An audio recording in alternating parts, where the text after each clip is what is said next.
नमस्कार, मैं शिवानी रतूड़ी लाइव में आपका स्वागत करती हूं। दिल्ली विधानसभा चुनावों में अरविंद केजरीवाल की आम आदमी पार्टी सत्ता से बाहर हो गई है और भाजपा ने 27 साल बाद अपनी वापसी की है।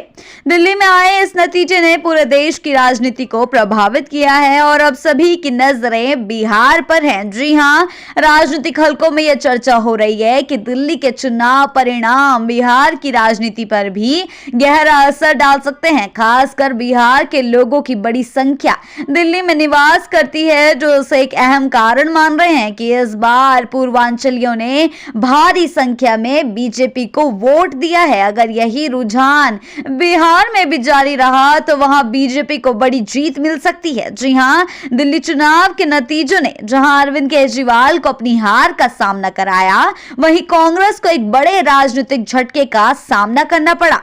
कांग्रेस जो दिल्ली में तीसरी बार बुरी तरह से हार चुकी है और एक भी सीट नहीं जीत सकी, अब अपनी सियासी जमीन को लेकर मुश्किलों का सामना कर रही है। इसके अलावा कांग्रेस और आरजेडी के बीच बढ़ते मतभेद भी अब और भी ज्यादा स्पष्ट हो गए हैं। केजरीवाल की हार और कांग्रेस की कमजोरी ने बिहार की राजनीति में लालू प्रसाद यादव और तेजस्वी यादव के लिए एक तरह से गुड न्यूज दी है। कांग्रेस को आरजेडी से अपनी शर्तों पर कोई डील करने में मुश्किल हो सकती है, क्योंकि आरजेडी के पास अब अपने तर्क और जवाब होंगे। जी हां, कांग्रेस के कमजोर प्रदर्शन का सीधा असर बिहार में महागठबंधन पर पड़ सकता है।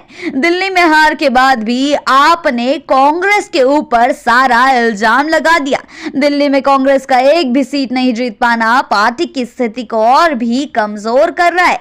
ऐसे में अगर कांग्रेस ने राजनीतिक दृष्टिकोण से सही फैसले नहीं लिए तो बिहार में भी उसकी स्थिति और भी दयनीय हो सकती है। खासकर हाल ही में जातीय सर्वेक्षण पर राहुल गांधी के बयानों से कांग्रेस और आरजेडी के बीच मतभेद भी खुलकर सामने आए हैं। राहुल गांधी ने बिहार में 2 बार जातीय जनगणना की रिपोर्ट को फर्जी बताया और यहां तक कह दिया कि अगर उनकी पार्टी सत्ता में आई तो बिहार में तेलंगाना की तर्ज पर फिर से सर्वेक्षण कराया जाएगा। यह बयान सीधे तौर पर उनकी अपनी ही सरकार के फैसले को चुनौती देने जैसा था, जो बिहार में सत्तारूढ़ महागठबंधन के लिए एक नया राजनीतिक संकट पैदा कर सकता।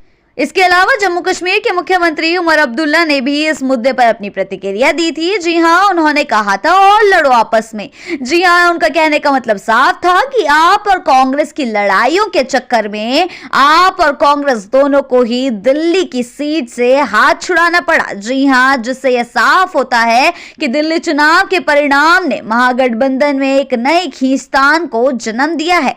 इस सब के बीच सवाल भी उठ रहा है कि क्या कांग्रेस अपने राजनीतिक पाठों से कुछ सीखेगी या बिहार में उसकी स्थिति और भी ज्यादा कमजोर हो जाएगी। हालांकि अभी भी संभावना है कि बिहार चुनाव में कांग्रेस महागठबंधन का हिस्सा बनी रहेगी, लेकिन दिल्ली के चुनाव परिणामों के बाद उसके लिए स्थिति और भी ज्यादा चुनौतीपूर्ण हो सकती है। अब देखना यह होगा कि बिहार में कांग्रेस अपने राजनीतिक रिश्तों और फैसलों को किस दिशा में लेकर जाती है, क्योंकि दिल्ली के नतीजे ने उसे अपने आंतरिक मुद्दों और फैसलों पर गंभीर सोचने के लिए मजबूर कर दिया है। ऐसी ही खबरों के लिए बने रहिए हिंद लाइव के साथ ही चैनल को सब्सक्राइब करना ना भूलें और हमारी फेसबुक और वेबसाइट के साथ भी जरूर जुड़ें।